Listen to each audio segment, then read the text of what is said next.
¿Te has preguntado alguna vez por qué Dios permitió que un imperio pagano, brutal y conquistador se convirtiera en el brazo ejecutor de su voluntad? No, no hablo de Roma. Hablo de uno anterior, más exótico, más misterioso. Un imperio que salió de la nada para devorar a los asirios, a los babilonios y luego, de pronto, se arrodilló ante el Dios de un pequeño pueblo de exiliados que tenían cautivo. Hablo de los persas. Y si crees que su historia en la Biblia es solo de reyes ricos y decretos bonitos, te has perdido el mensaje más impactante. El mensaje que Dios grabó con fuego en el pergamino de la historia y que explica exactamente lo que está haciendo hoy, en este siglo, contigo y con los gobiernos que ves en las noticias. Porque hay un patrón que se repite, y cuando lo veas no volverás a leer el libro de Esther, de Esdras o de Daniel de la misma manera. Te lo prometo. Pero para llegar ahí, tenemos que viajar, lejos. Tenemos que ir a los orígenes, a las sombras de la historia, antes de que se llamaran persas. Y te advierto, lo que vamos a descubrir no es una simple lección de historia, es una llave para entender cómo Dios mueve los hilos del mundo, incluso cuando el mundo ni siquiera sabe su nombre. ¿Listo? Esto es, ¿quiénes eran realmente los persas en la Biblia? El origen del pueblo que dominó el mundo. Mira, a menudo leemos la Biblia y vemos a los malos y a los buenos. Los egipcios eran malos, los filisteos eran malos, los babilonios eran malos, y luego aparecen los persas con Ciro y de repente son los buenos. Es confuso. ¿Fueron simplemente los chicos buenos que reemplazaron a los chicos malos de Babilonia? La respuesta es un no rotundo. Y para entender por qué Dios los usó de una manera tan única y poderosa, tenemos que hacer lo que pocos hacen. Dejar de verlos como un simple imperio más y empezar a verlos como un pueblo con un origen, una identidad y un destino que fue torcido, moldeado y finalmente dirigido por una mano divina. Este no es un video para decirte nombres y fechas que olvidarás en 5 minutos. Este es un viaje al corazón de uno de los misterios más grandes de la soberanía de Dios. Cómo toma a un pueblo que no lo conoce, que adora a otros dioses, que tiene otras costumbres y los convierte en el instrumento perfecto para cumplir una promesa de 70 años. Y créeme, si sientes que tu vida está en un cautiverio babilónico hoy, si sientes que fuerzas que no controlas, sistemas enormes, gobiernos lejanos te tienen atrapado, lo que vamos a aprender sobre los persas te va a cambiar la perspectiva por completo. Porque Dios no ha cambiado. Su forma de operar tampoco. Así que acomódate. Esto va a ser profundo. Vamos a desenterrar capa por capa. Primero, enfrentemos el problema principal, nuestra mentalidad moderna. Leemos Imperio Persa y pensamos en algo unificado, monolítico, como un bloque de mármol. Un rey, un ejército, una bandera. Error. Imagínatelo más como una confederación, una alianza poderosa pero frágil de pueblos distintos. Y el núcleo, el corazón de ese imperio, era un pueblo que casi nadie había visto venir, los persas. Pero aquí está el desafío para nosotros, leyendo la Biblia.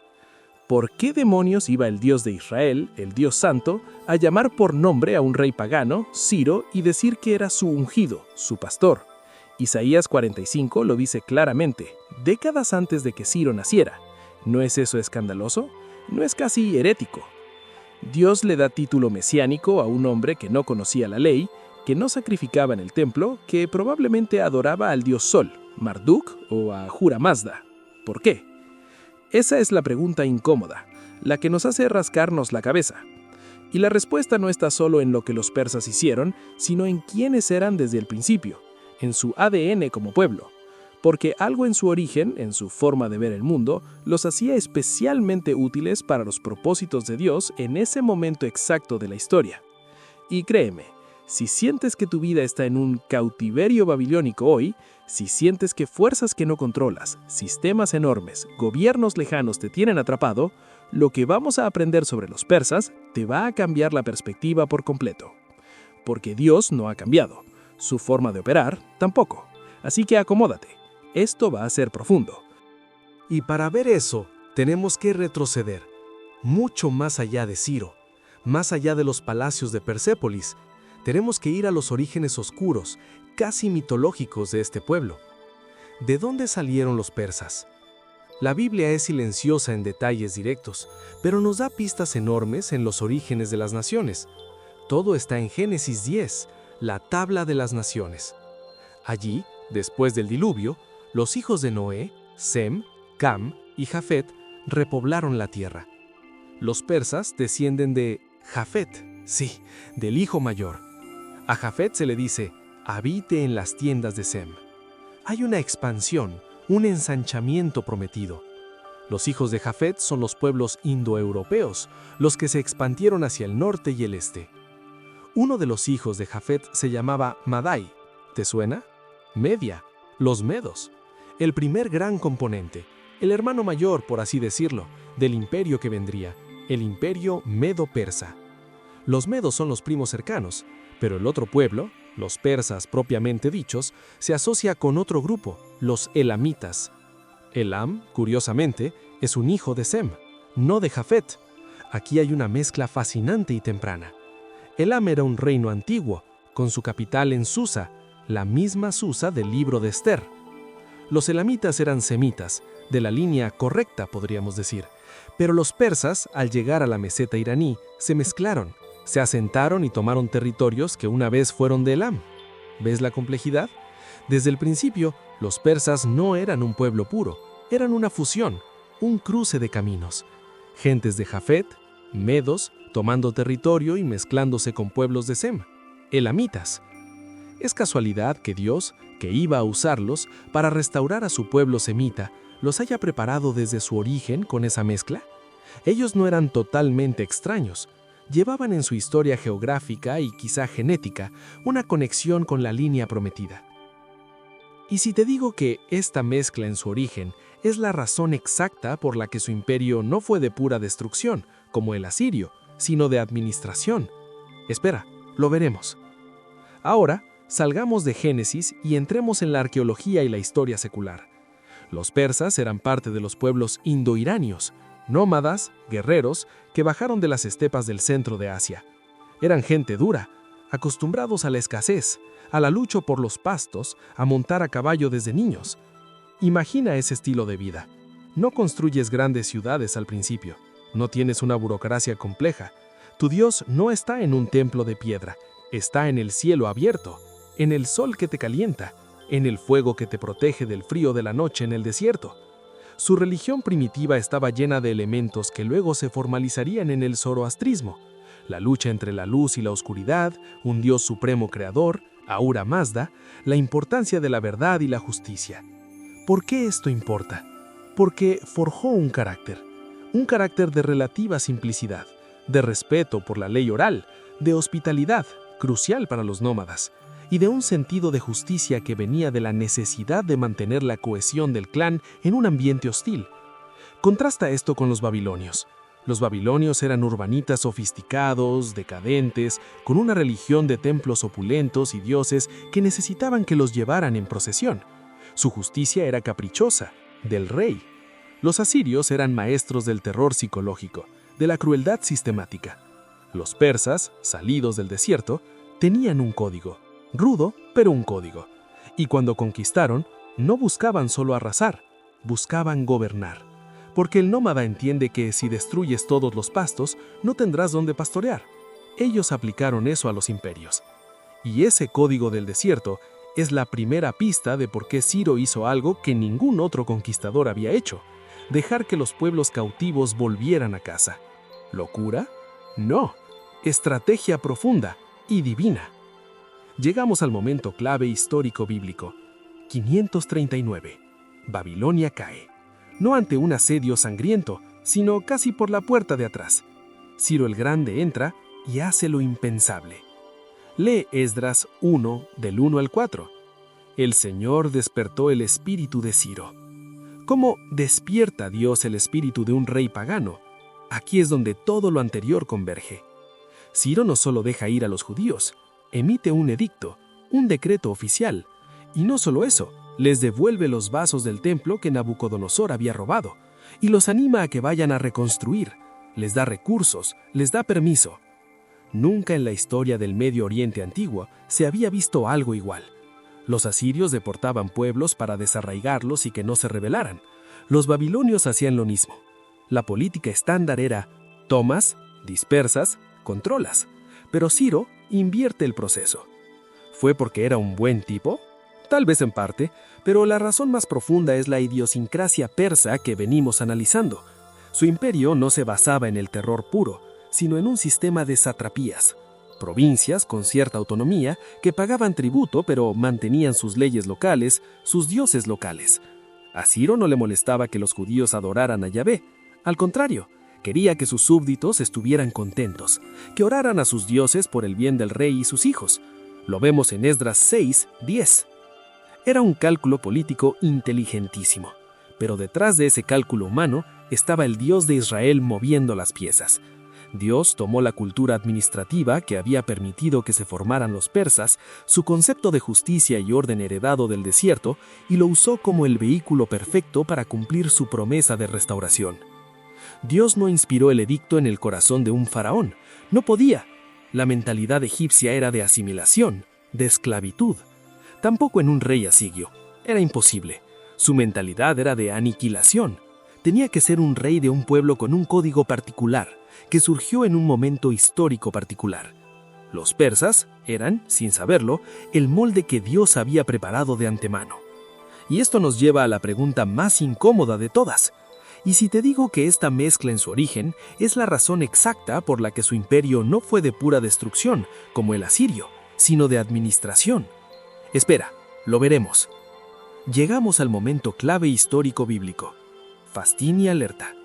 La respuesta es tan sorprendente que cambiará cómo lees el libro de Esther. No nos engañemos. Los persas no eran santos. Eran un imperio poderoso y a menudo despiadado. El sistema de satrapías funcionaba hasta que no. La impresión que a veces tenemos de los persas como buenos viene principalmente del contraste con Babilonia y de los libros de Esdras y Nehemías. Pero abre el libro de Esther. Ahí verás la otra cara.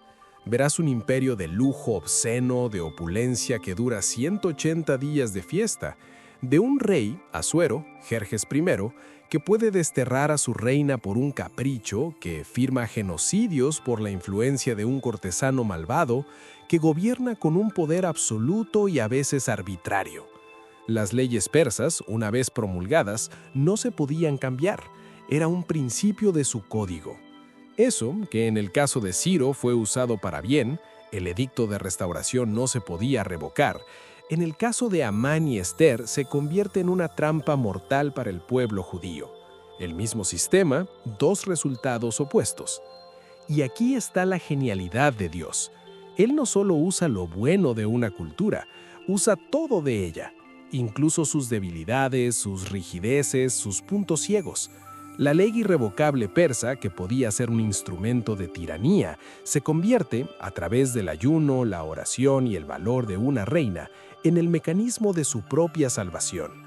El edicto de Amán no se podía revocar, pero se pudo contrarrestar con otro edicto que permitía a los judíos defenderse.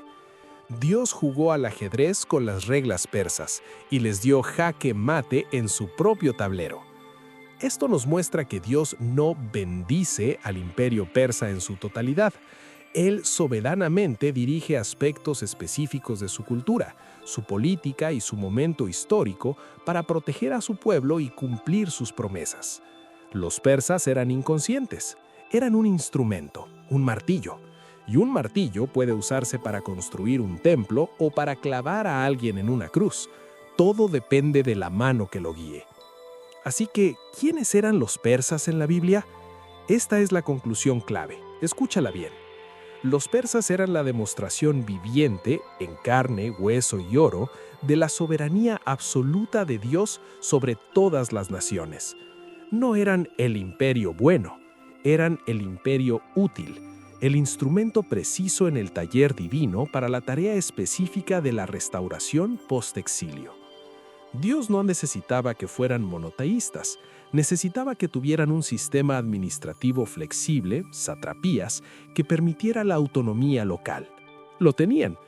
Dios no necesitaba que amaran su ley, necesitaba que tuvieran un concepto de justicia y orden que incluyera el respeto a los dioses locales. Lo tenían. Dios no necesitaba que fueran moralmente superiores. Necesitaba que tuvieran una ley irrevocable que, una vez puesta a su servicio, no pudiera ser torcida. ¿Lo tenían? Dios tomó la materia prima de su origen nómada, de su historia de mezcla, de su religión en desarrollo y la polarizó para su gloria, como un imán que alinea limaduras de hierro dispersas para formar un patrón. Por eso Isaías puede llamar a Ciro su ungido, no por la santidad de Ciro, sino por la función que Ciro, y solo él en ese momento de la historia, podía cumplir. Era el sello real en el decreto de libertad que Dios había escrito en los cielos antes de la fundación del mundo. El mensaje para Judá era claro: yo, Yahvé, soy tan Dios de la historia que puedo tomar al hombre más poderoso del mundo, de un pueblo que ni siquiera me conoce, y hacer que firme lo que yo quiero, cuando yo quiero, para beneficio de los que sí me conocen. Y el mensaje para nosotros, hoy, es igual de poderoso. Resumamos este viaje inmenso.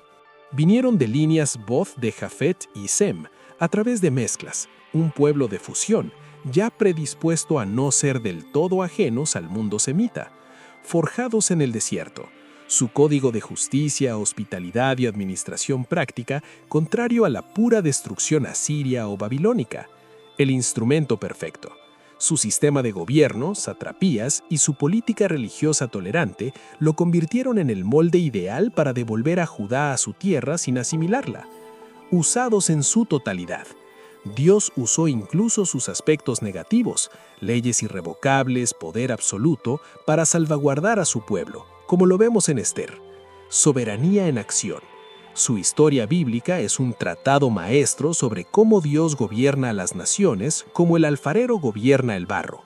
Él no es el Dios de Israel solamente, es el Dios de Persia, de Grecia, de Roma, de Estados Unidos, de China. Todas las naciones le sirven, lo sepan o no.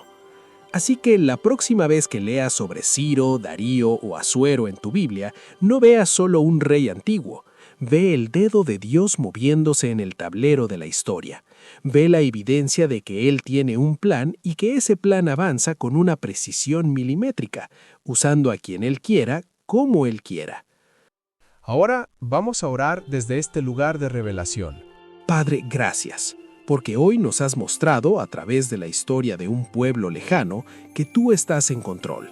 Que no hay imperio que se levante sin tu permiso, ni rey que gobierne fuera de tu vista soberana.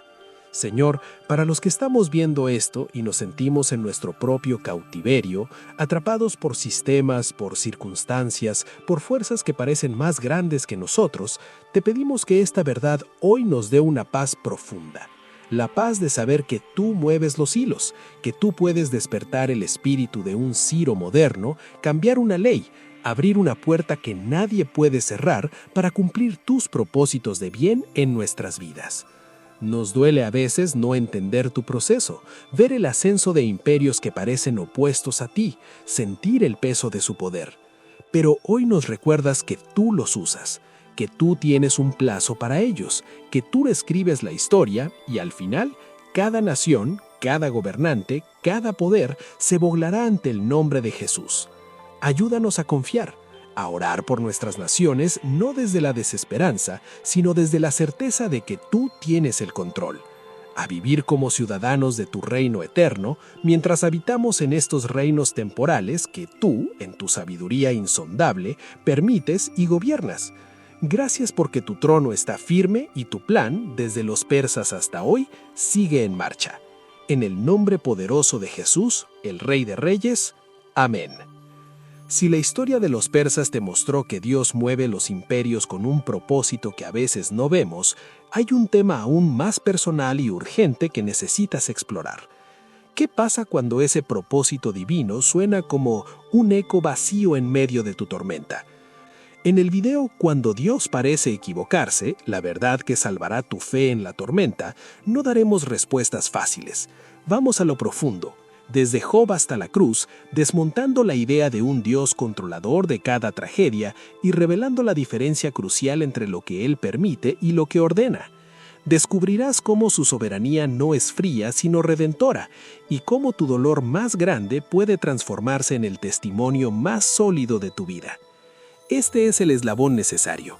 Si los persas te enseñaron que Dios mueve los imperios con un propósito que a veces no vemos, este próximo video te enseñará cómo gobierna tu corazón quebrantado. Es la otra cara de la misma moneda de la soberanía divina. Te espero ahí.